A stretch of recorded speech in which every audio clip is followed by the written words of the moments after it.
Nova proposta alta na mesa. Flamengo move mais uma peça-chave para ter Claudinho. Fabrício Bruno agora vai, Pedrão. Vamos comentar sobre isso e várias outras notícias. Você que tá aí, dá aquela moral de sempre, se inscreva no canal, aciona o sininho da notificação, deixa o teu like que é muito importante pro nosso crescimento. Belezinha, tranquilão? Se inscreveu, aciona o sininho, deixa o like. Então toca aí, meu parceiro e minha parceira. Tocou então bem comigo, Rubro Negro? Vamos às notícias do Flamengo. O trabalho segue de vento em polpa no CT do Urubu. Hoje é o último treino do Flamengo antes de enfrentar a equipe do Atlético Goianiense amanhã às 4 horas da tarde. Jogo importantíssimo para o Flamengo. O Flamengo tem que vencer esse jogo para seguir vivo na briga pelo título do Campeonato Brasileiro. Já tem até provável escalação do Flamengo, né, minha gente? Baseada aí no treinamento do Flamengo de ontem, o Pulgar e o Wesley voltaram, tá, galera, a ser opções no elenco do Flamengo. O Eric Pulgar teve um probleminha aí de dor de barriga, foi no banheiro, já resolveu. E o Wesley estava muito desgastado, né? Tava com desgaste muscular. Bruno Henrique, no entanto, sem novidade, deve continuar fora nesse jogo contra a equipe do Atlético Goianiense. A situação ali do tornozelo do Bruno Henrique é complicada e a diretoria do Flamengo, o departamento médico do Flamengo só quer que o Bruno Henrique volte quando estiver 100%, para que não tenha nenhum tipo de problema. Vice-lanterna do Brasileiro enfrenta o Atlético, aliás, o rubro-negro enfrenta o Lanterna do Campeonato Brasileiro, o vice-líder do Brasileiro enfrenta o Lanterna. Mas não tem que entrar pensando assim, tem que entrar jogando sério. Flamengo entra pensando assim, a gente sabe o que acaba acontecendo. Tite vai ter hoje para definir de vez a equipe. Os titulares ontem fizeram apenas trabalhos regenerativos na academia, apesar de terem folgado na quinta-feira e não foram a campo. Mas o técnico teve as boas notícias do Eric Pulgar e também do Wesley, beleza? Bruno Henrique está em fase de transição, não fez trabalho só na academia, já está fazendo trabalho de transição para o campo, para o gramado. O Flamengo, provável escalação, tá, gente? Não tô cravando que vai ser esse exatamente o time do Flamengo, mas vamos lá. Rossi no gol, Varela deve ser mantido na lateral direita do Flamengo. Na lateral esquerda, o Flamengo deve ter Matias Vinha. Finalmente o Matias Vinha aí conquistou o seu espaço com o técnico Tite, porque ele estava na fila da Caixa Econômica, assim como o Léo Ortiz está. Fabrício Bruno e Léo Pereira ficam na zaga. No meio-campo tem Alan de primeiro volante, De La Cruz de segundo volante. Cara, essa insistência no Alan é que eu não consigo entender, sabe? Passa jogo, vem jogo. Gente, vamos lá.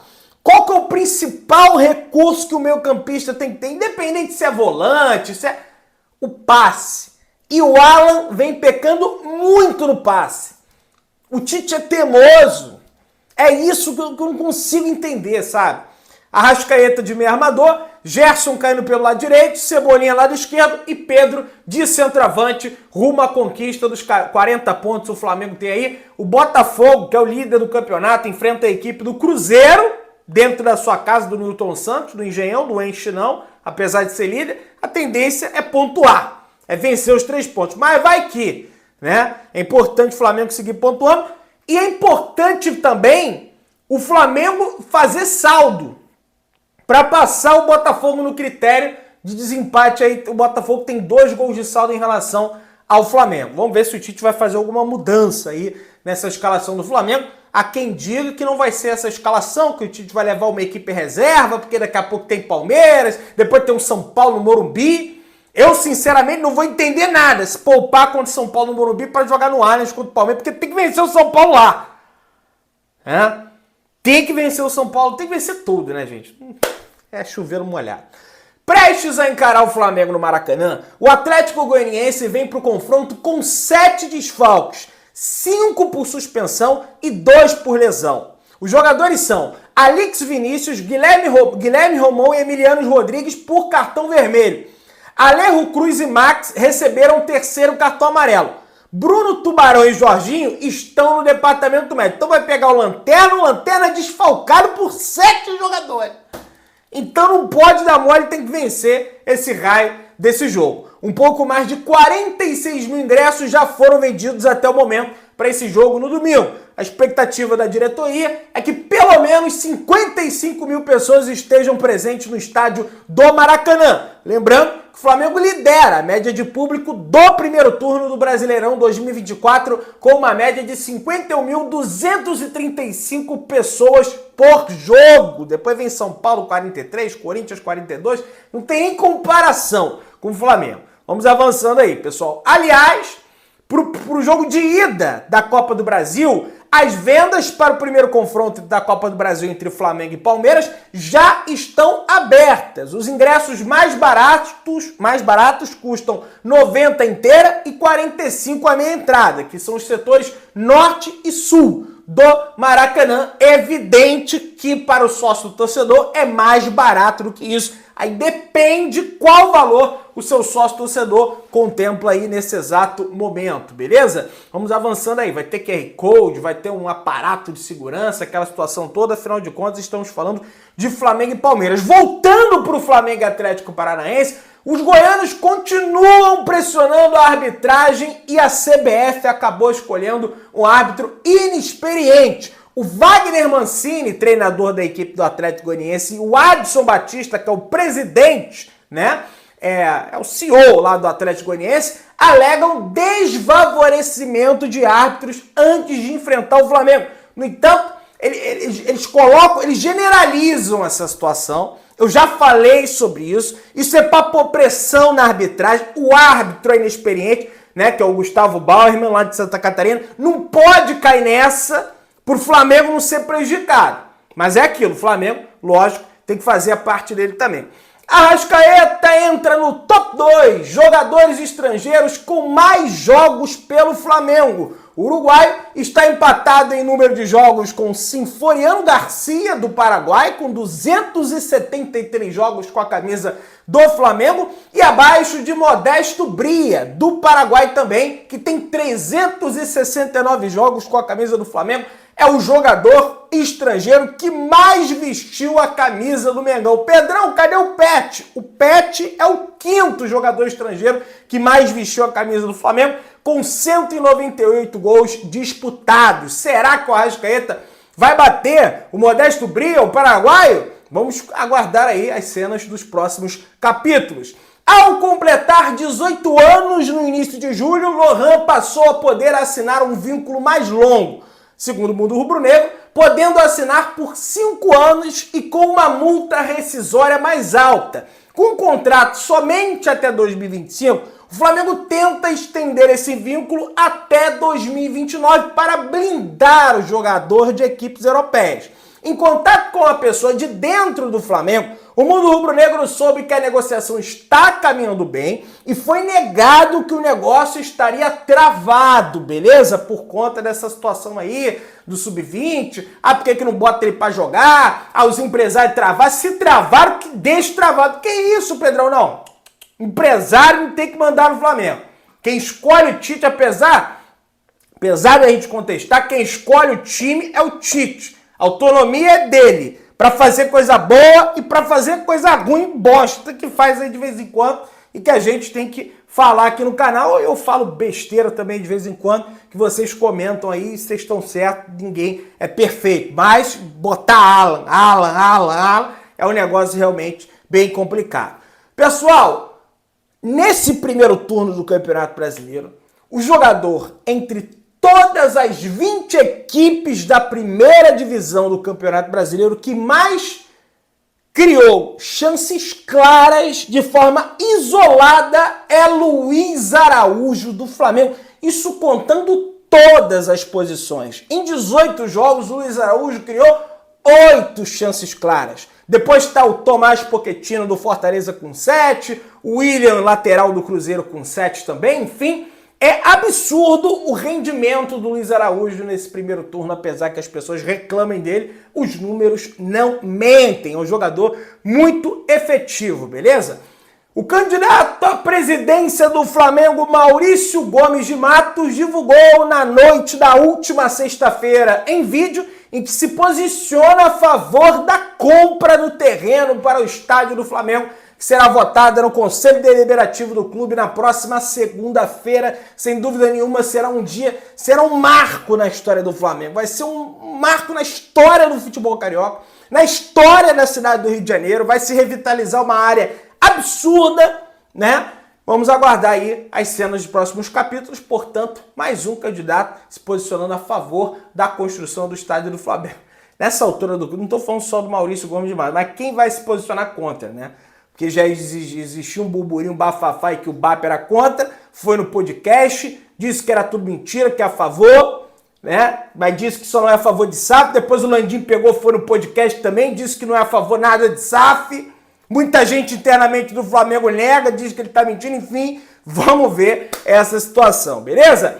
Galera, o negócio é o seguinte, segundo o Vene Casagrande, gestão do Flamengo ainda não apresentou aos conselheiros um estudo de viabilidade econômica do estádio do Flamengo do gasômetro.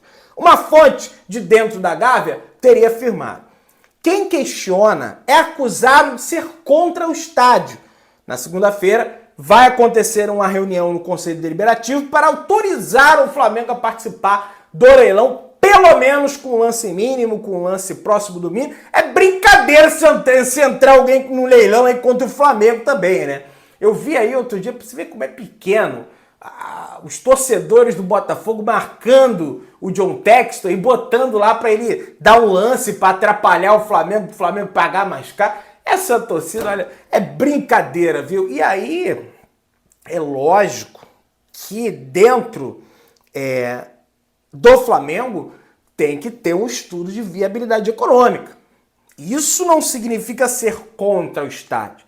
Isso significa querer o estádio, no entanto, honrando a sua responsabilidade financeira para que o Flamengo não volte ao fundo do poço. No entanto, a gestão do Rodolfo Landim, que boa parte, a área de finanças, foi capitaneada pelo Rodrigo Tosh, que não está mais lá, que é outro agora, que parece ser um excelente profissional da área também, sempre se demonstrou responsável com finanças. Então, eu sinceramente não vejo por que desconfiar.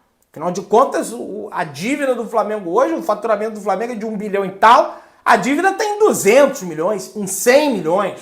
Um dia que já foi 700 e tantos milhões, o Flamengo não faturava nem perto disso. Então, assim, na minha avaliação, vendo os balanços que são publicados pelo próprio Flamengo, através do seu site, Flamengo nos clubes mais transparente do Brasil, transparenteza no plural, eu não vejo por que não construir um estádio. Até porque o estádio vai também gerar receita. Ainda mais na área ali que querem colocar. Né, não é só o estádio, é verdade, mas o poder público vai vir ali com os acessos, né, com as situações que também vão vir para facilitar a população a ter o acesso ali ao equipamento, que vai render frutos também ao poder público. Né? Vai aumentar o turismo, vai aquecer mais a economia ali, né? Aquela situação toda. Segundo o Vene Casagrande, Flamengo ainda não discutiu com nenhum conselho do clube sobre a compra do Leixões, tá, gente? É uma ideia ainda embrionária, né? Há quem diga lá em Portugal que o Flamengo já teria feito um aporte de 1.500.000 euros pelo CT do Leixões, tá? Isso aí, segundo o Flamengo, não é verdade. Internamente as pessoas falam que não é verdade, até porque tem que passar pelo Conselho Deliberativo do clube. E agora, a gente já até comentou isso em vídeo anterior, e agora o Vene traz essa informação também comprovando aí, né, que isso ainda vai ser tema de voto, de votação no Conselho. Aliás, quem pretende se candidatar à presidência do Conselho é o Rodolfo Landim, que é presidente hoje e quer essa situação aí do Leixões. Então acho que deve acabar passando, lógico, aí, se for lucrativo para o Flamengo, e deve ser, evidentemente. Jogador do Flamengo emprestado ao 13, Thiaguinho vem recebendo procura de clubes de mercados alternativos, como o Dinamo Tbilisi, da Geórgia, e também o Shadormalu Arkadan, do Irã. O Flamengo topa fazer o negócio em definitivo sem receber compensação financeira, mas impõe algumas exigências. Ficar com pelo menos 50% dos direitos econômicos do atacante e o vínculo dele com o futuro clube seja de no mínimo 3 anos. O Flamengo fez esse modelo de negócio, por exemplo, recentemente, com o Daniel Cabral. O volante foi cedido gratuitamente ao Estrela Amadora de Portugal e o Flamengo manteve 50% dos direitos econômicos. O que acontece, gente? O Thiaguinho, o Flamengo contratou ele à época do Náutico por 7 milhões de reais, que se mostrou hoje um investimento completamente absurdo, porque infelizmente o garoto nunca rendeu nada ao Flamengo, né? Rendeu um gol ou outro aí no início do Campeonato Carioca, mas não era aquela joia toda que o pessoal pensava, pelo menos no Flamengo. De repente ele pode ir para uma outra equipe e render. Então, ao invés de acabar o contrato e o Flamengo sair de mãos abanando, cede de graça antes de acabar o contrato, mantém 50%, se ele vai bem lá no time e depois é vendido, pinga um cara minguar no Flamengo. Aliás, pinga metade da negociação do Flamengo. É mais ou menos o que o Flamengo quer fazer com o Matheus Gonçalves. Mais o Matheus Gonçalves, o Flamengo vai ceder para o Bragantino por uma fair play e quer manter 50%. O Bragantino quer que o Flamengo só tenha 30%. Esse é o entrave da situação, o que já está sendo superado. Beleza?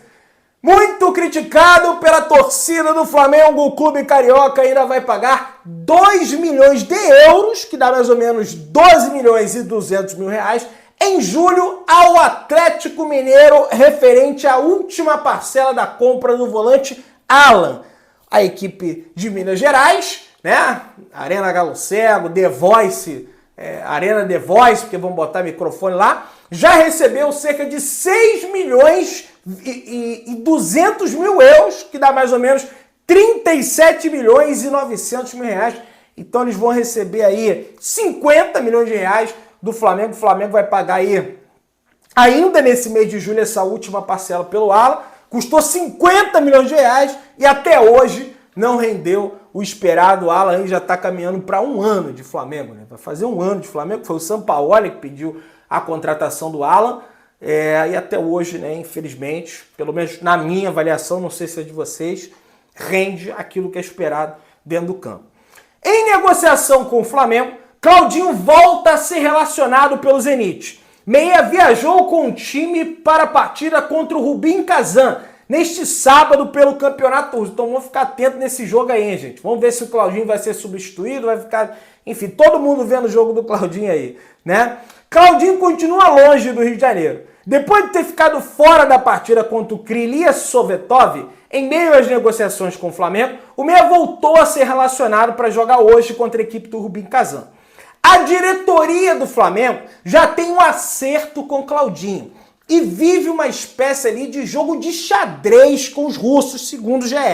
Após fazer o seu movimento no tabuleiro e não obter resposta, o Flamengo mantém a sua... Aliás, aumentou o Flamengo a proposta, que inicialmente era de 15. O Flamengo subiu para 18 e aguarda a resposta do Zenit e espera que o jogador e o seu staff consigam convencer o Zenit a vender o meia, que vê com muitos bons olhos o retorno ao Brasil após 3 anos na Rússia, né?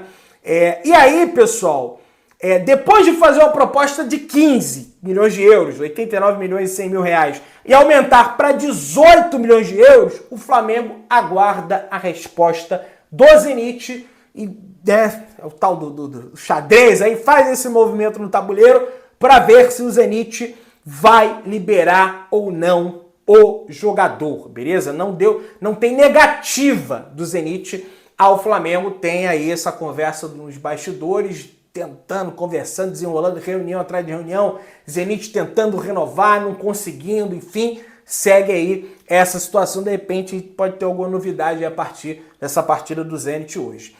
Rennes da França realizou de fato uma proposta contratual, no entanto, diretamente a Fabrício Bruno.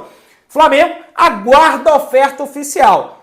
Segundo o jornalista Vini Casagrande, uma pessoa de dentro do Flamengo teria dito: o clube terá que fazer muito esforço financeiro para tirar o Fabrício Bruno da gente, né? Então, fez uma proposta alta aí, né, de salário para o Fabrício Bruno. Vamos ver se dessa vez vai sair ou se não vai sair, né? A gente já tinha comentado essa notícia, mas tem essa atualização da proposta contratual. Você que tá aí daquela moral de sempre, se inscreva no canal, acione o sininho da notificação, deixa o teu like, tamo juntão, saudações rubro-negras.